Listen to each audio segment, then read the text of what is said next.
In this video, let me show you how you can use Retouch Academy plugins to retouch your image professionally in Photoshop. So let's get to it.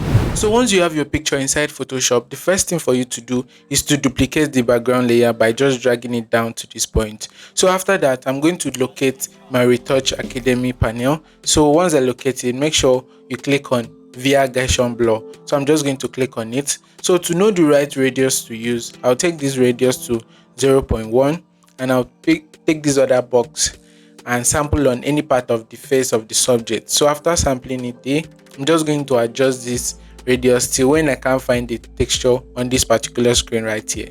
So I think I'll just go with 3.5. I'll hit OK. So me using 3.5 doesn't mean all my image I'm using 3.5. So it's just depending on the image. I do this process to know the right radius to use. So you can see there is high frequency layer which takes care of the skin texture. So if you are picking up blemishes, you are not using this one right here. You're not using this one. You are using the one on top which is being matched to the one down. So if I'm brushing, I'm using the low frequency layer. So to get started, I'll pick on my mixer brush. So once you pick your mixer brush, make sure you come to this point, change it to a clean brush. And my weight, I love using 30, my load 30, and mix 30, and flow.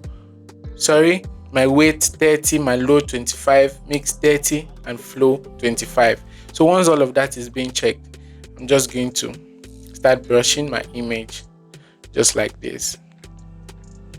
So to get started, make sure you must have this at the back of your mind that you are not mixing the highlight and the shadows. Instead, you're just blending your image to look smooth.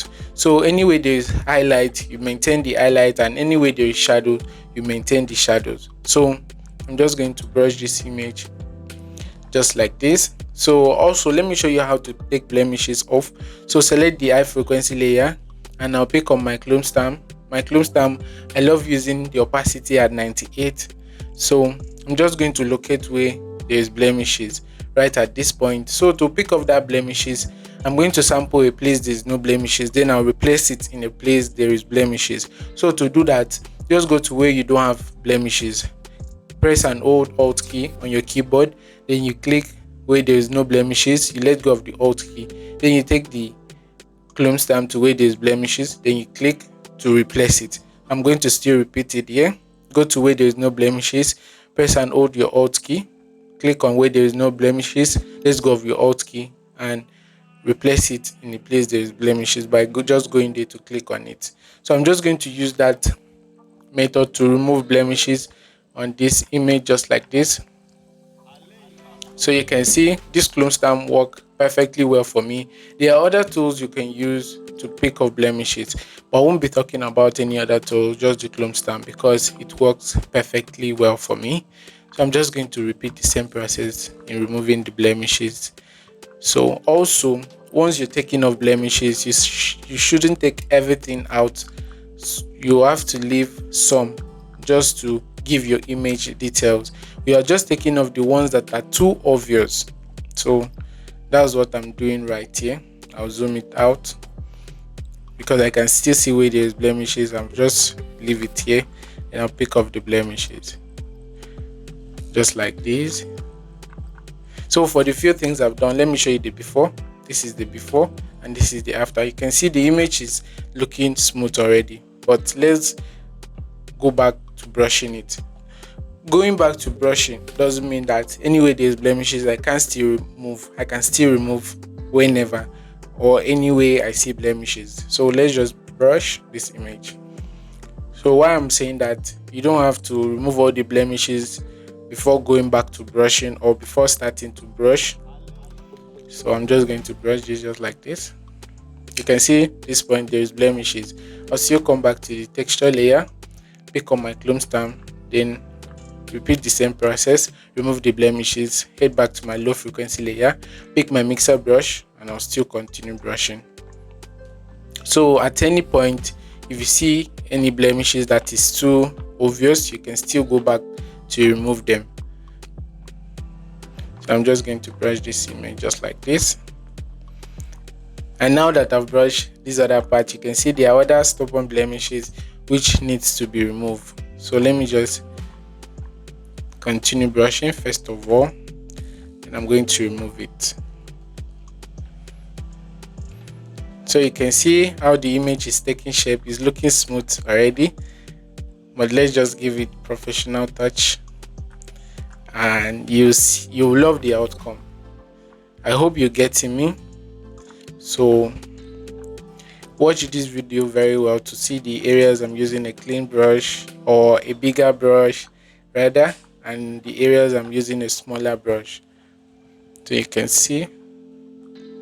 And also, if you are having difficulties color grading your image, just drop a comment for me.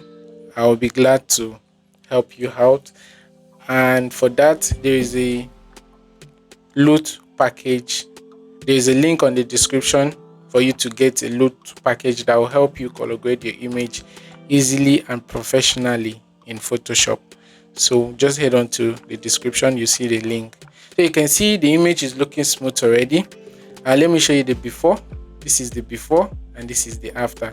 So I'm going to head out to my high frequency layer, then pick up my chrome stamp to remove some of these blemishes you're seeing right here. So I'm just going to repeat the same process to remove it. So you can see the image is looking nice already.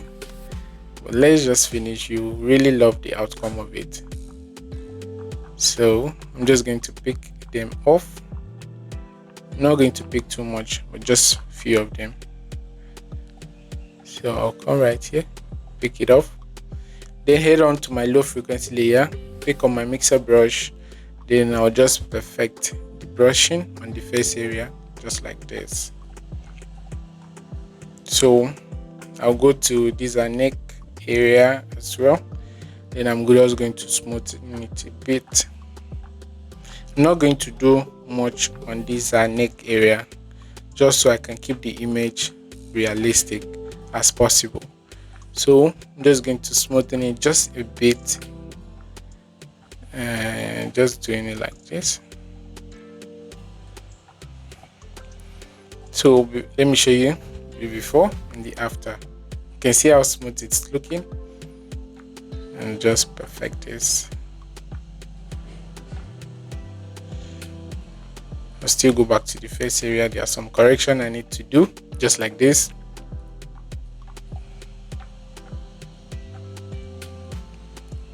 So for the neck area, I'm just going to remove some of this wrinkle. They're actually too much, but I'm not taking off everything.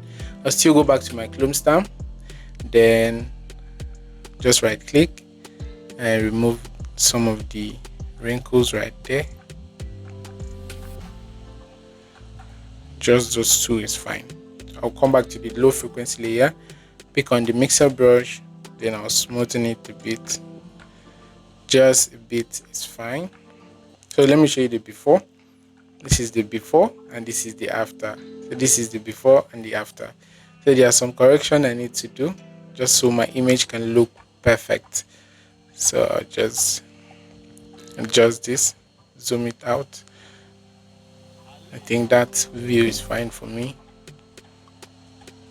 Just going to perfect this area and we are good to go. So let me show you the before. This is the before and this is the after. So this is the before and this is the after. I hope you learned something from this video. If you haven't subscribed to my channel, please subscribe and also like, comment. Don't forget to turn on the notification button so that anytime I drop a new video, you will be notified. And also, if you're having challenges color grading your image, there is a link on the description. Click on the link and get professional LUT'S for color grading in Photoshop.